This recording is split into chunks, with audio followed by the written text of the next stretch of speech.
শেষ নেই। তো this is the second time in my life যে আমি কোনো একটা অনাথ আশ্রমে এসেছি। সঙ্গদ্বীপ আছে একটা, ওইটাতে আমরা গিয়েছিলাম যখন ক্লাস 12-এ ছিলাম। আমরা class 12 Vivekananda institution NSS special voluntary camp ছিল তখন। তো ওইখানে গিয়ে বৃদ্ধ মহিলাদের সাথে সময় কাটিয়েছি, দিদা ঠাকুমাদের সঙ্গে খুব ভালো লেগেছিল। সো এখানে একটা অনাথ আশ্রম, this is the first time in my life. তো পিজি থেকে আমরা সকলে উদ্যোগ নিয়ে ইনিশিয়েটিভ নিয়ে এখানে এসেছি। তো কাল, তারপর গতকাল আমরা আয়োজন করেছি, যা মানে সামর্থ্য অনুসারে হয়েছে। তো ম্যাম আশ্বস্ত করেছেন আমরা ইন ফিউচার আবার আসবো। তো সত্যি এখানে এসে অনেক অনুপ্রেরণা পেলাম, অনেক কিছু শিখলাম, অনেক কিছু জানলাম। জীবনের প্রতিটি স্টেপে আমাদের অনেক চ্যালেঞ্জেস আসে, but we have two cope up at any cost, এটা বুঝতে হবে।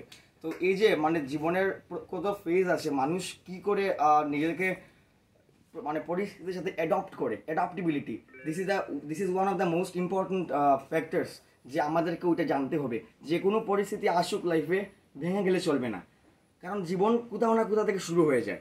Life begins from somewhere. তো দুঃখ করে লাভ নেই, জীবন তো এটাই। জীবন একটা বইয়ের পাতার মতো, হয়তো কোনো পাতার গল্পটা খুব স্যাড স্টোরি, কে বলতে পারে এর নেক্সট পেজটা হতে পারে একটা হ্যাপি এন্ডিং, কিছু বলা যায় না, ঠিক না? তো সাহিত্যের মতো করে, সাহিত্য থেকে আমরা যা কিছু বুঝতে পারি, জীবনটাকে ওই মতো করে নিতে হবে। যে আজকে মানে হতে পারে dark night, but there is sunshine after every dark night. তো এটা শেষ হয় না, কখনো না কখনো শুরু হয়ে যায়। তো আপনারা, তারপর ম্যাম অনেক যত্ন সহকারে সকলকে রেখেছেন এখানে, প্লাস সব কিছু প্রিভিলেজ যতটুকু সামর্থ্য অনুসারে দিচ্ছে এই শক্তি সদন, কল্যাণী শক্তি সদন। এবং আমাদের রাজ্যের বিভিন্ন প্রান্তে, বিভিন্ন কর্নারে এমন অনেক আশ্রম আছে, আই মিন অরফানেজ, এবং তারপর ওল্ড এজ হোমও আছে, যে সমাজের বিভিন্ন অংশের মানুষ যারা নিপীড়িত, যারা totally deprived of all the facilities that আমরা পাচ্ছি। তো ওরা যে পাচ্ছে না, ওদেরকে শনাক্ত করে এনে ওদেরকে সাধ্য মতো কিছু করা। তারপর আমাদের state government, central government of India, they are also trying to do something for all the needy people. তো এর থেকে বড় কিছু হতে পারে না। সব থেকে বড় ধর্ম হলো মানবিকতা। So we have this humanity. আমাদের সকলের মধ্যে ভালো খারাপ আছে, যেমন দেবতা বিরাজমান, ঠিক সেরকম অসুর বিরাজমান। আমাদের শনাক্ত করতে হবে, যেমন ইড, ইগো, সুপার ইগো, এটা ফিলোসফিক্যাল ব্যাপার। মানে আমাদেরকে নিজে বুঝতে হবে যে শুধুমাত্র ইমিডিয়েট সেন্স অফ গ্রেটিফিকেশন, মানে আমাদের মনে যা হবে আমরা ওইটা ইমিডিয়েট ফুলফিল করবো, এটা না। ম্যাডাম যে বলেন আত্মকেন্দ্রিকতা, that is called self centred. না, we do not need to be self centred. হ্যাঁ, মানুষ তো, আমরা তো মানুষ, আমরা তো মানে উচিত হলো মানে মনের কথা শোনা। তো হ্যাঁ, ডেফিনেটলি মনের কথা শুনতে হবে, কিন্তু মনের কথা শুনতে গিয়ে এটা যাচাই করতে হবে। All the times we have to judgemental, যে we have to be judgemental, যে কি মন বলছে তার যে এটা শনাক্তকরণ করতে হবে। মানে ওটা কি জাস্টিফাইড, ওইটা কি for the welfare of the human society? তাই মানুষ তো সামাজিক জীব, man are the social animal. তো সমাজকে নিয়ে আমাদের বাঁচতে হবে। সমাজ মানেই মানুষ, মানুষ নিয়েই তো সমাজ। আজকে তো পশু পাখিরা সমাজের অন্তর্গত, মানে ওরা হবে না। আজকে দেখুন, মানুষ সমাজের সর্বশ্রেষ্ঠ জীব। কেন? কারণ মানুষের বিবেক আর বুদ্ধি, এই দুটো মানুষকে আলাদা করে দিয়েছে। বিবেক এবং বুদ্ধি আছে বলেই আমরা মানুষ।